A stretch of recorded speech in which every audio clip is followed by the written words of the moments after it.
Cannondale System 6 in this really beautiful neon green colorway with matching wheel sets. Wow, really amazing bike. In fact, my friend calls this SpaceX because it's just that fast. And according to Cannondale, this bike has the least aerodynamic drag out of all the aero bikes out there. And this is actually Cannondale's first aero bike, so really great accomplishment with this one. So in this review, we're going to take a look at all the specs and details of this bike and how it rides. But before we begin, let's start off with a free hub sound check.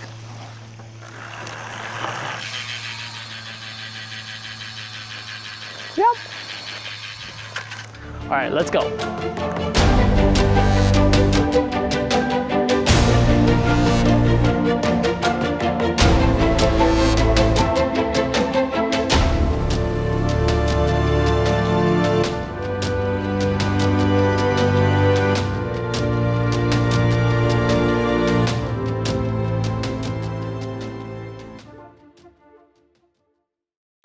Wow, Cannondale System 6. This bike looks amazing, especially with this neon colorway.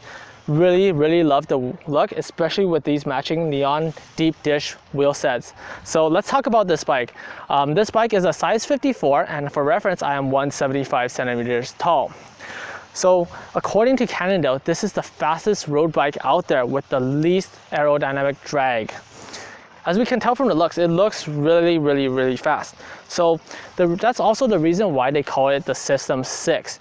Because in order to build the fastest road bike, every part of the bike has to be aerodynamic. So with that, Cannondale developed this whole bike as a system or as a package.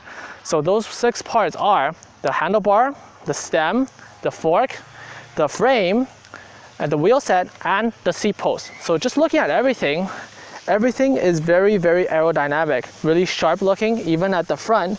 No visible cables out here. The only visible cable you get is from the fork out here for the brakes and the rear braking cable. So let's check out the specs of this bike and check out how aerodynamic it is in a later test ride. Let's start off with the specs of this bike. This bike is equipped with full Ultegra Di2 with hydraulic disc brakes. Here at the front, we have a 5236, and you might realize that the crankset looks a little bit different. So in fact, it is a Q-ring. We'll talk more about that in a bit. Here at the back, it is an 11 to 28. Braking is Shimano Ultegra disc brakes. Fun fact, this bike only comes available with disc brakes, so there is no rim brake version of this bike. Shimano Ultegra disc rotors with ice technology, nice silver finish over here, keeping it nice and cool. 160mm rotor at the front, 140mm at the back. Next, let's come to the wheel sets, one of the biggest talking points of this bike. So this wheel set is the new Hologram 64. So what's cool about this wheel set is that it is very wide. And in fact, it's optimized for 23mm tires. But put 23mm on this wheel set, it would actually stretch it out to about 26mm. So that's how wide it is. And if you just look here at the front, this bike right now, we have Victoria Corsas, which are 25mm. And even then, the tire is not as wide as the rim. So the rim is really wide, and that helps with aerodynamics. The tire and the rim are the same width so that the air passes through really freely. So according to Cannondale, this wheel set is one of the fastest wheel sets out there. And it looks really nice, especially with this neon green accent that matches the color of this bike. Another cool feature about this wheel set is when you look at it, the front wheel will always say hologram, the rear wheel will say not 64. But if you turn this bike around, you would also have hologram here on this one, not 64 on the front wheel. So you would always be able to see hologram and not 64, no matter which side you look at it. Pretty cool. Another really cool feature that I really like is the through axles with Cannondale's speed release. So more normal bikes, when you want to release the front wheel, you would have to unthread the whole through axle and pull it out in order to release the front wheel. So with Cannondale's, there's actually this small section that's a bit smaller. You would just have to unthread it up to that section, and you should be able to just pop off the wheel.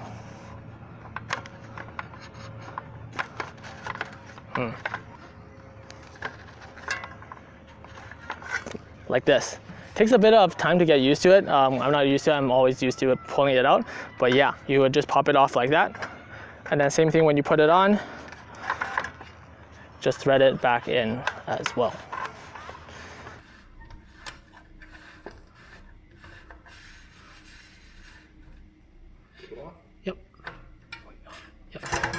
Cool. Now another really cool feature is, let's say when we thread our wheel back in, you'll notice that this part, this pointy part, is pointed down. There's a simple adjustment that you would just pull this out, and then you would rotate it back to your desired location and click it back in, and you're set to go. Looks really nice. I wish they had more of this feature on other bikes as well. So here, if we take a look at the crankset, it is a Q-ring.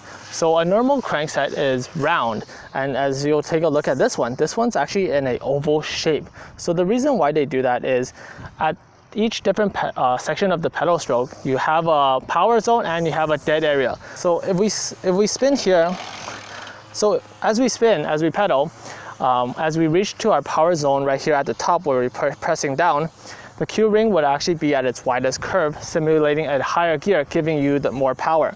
And as you pedal down to the middle part at the dead zone, the Q-ring would be at its flattest part, simulating a lighter gear, so that you can pedal more efficiently, generating more power only at the power zones.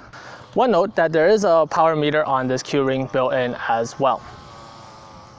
Coming to the cockpit, you'll notice that the stem looks very similar to Giant's Propel, but for some reason it looks a lot better.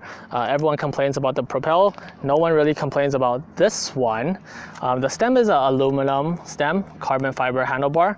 The tops are nice and flat, easy to grip on when you're riding on the tops. No visible cables at all. You only see a little bit being tucked under here, but other than that, very clean look to it. There is a turn lock on this bike, and I really love the fork design. So the fork is also nice and fat. It is also asymmetrical. Really love the tube shapes over here, especially the part where it meets the frame.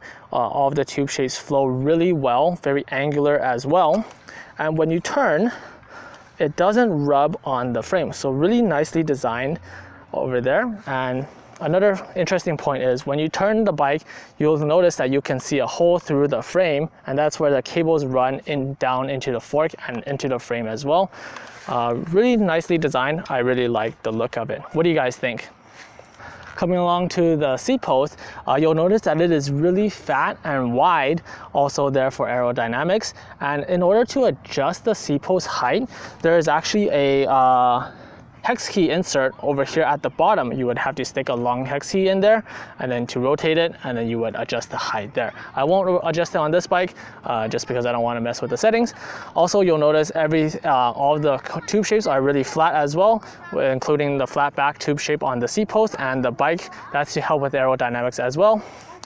Drop seat stays are a must for aerodynamics, and similar to the Specialized tarmac, you also get this flat winged area, and then that extends out of the bike. Really nice feature there, really fast as well.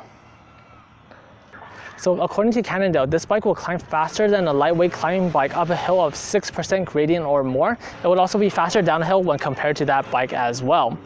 And on group rides, this bike will be about 10% more efficient under a normal leisurely group ride pace. And in a 200-meter sprint riding about 1,000 watts, this bike will be 4 bike lengths ahead. So I thought about an experiment just to really test out the speed of this bike. This will just be a fun little experiment, no data, but we will just hopefully see how fast this bike is. So what we will do is, I will be riding my TCR and my friend will be riding this bike. We both have similar FTPs. So what we will do is we will both do a rolling sprint race starting at a same gear. And we will, after that race, we'll repeat it for 2 times, and then we will switch bikes. So I will be riding this bike and he will be riding my TCR, and we'll see what the results is. So in theory, this bike should pull up ahead. And in the case that the TCR wins, it might just be the rider generating more power. But in theory, when we switch bikes, the rider that won when riding this bike should be able to pull out even more ahead. So let's go and make some runs and we'll see what the results are.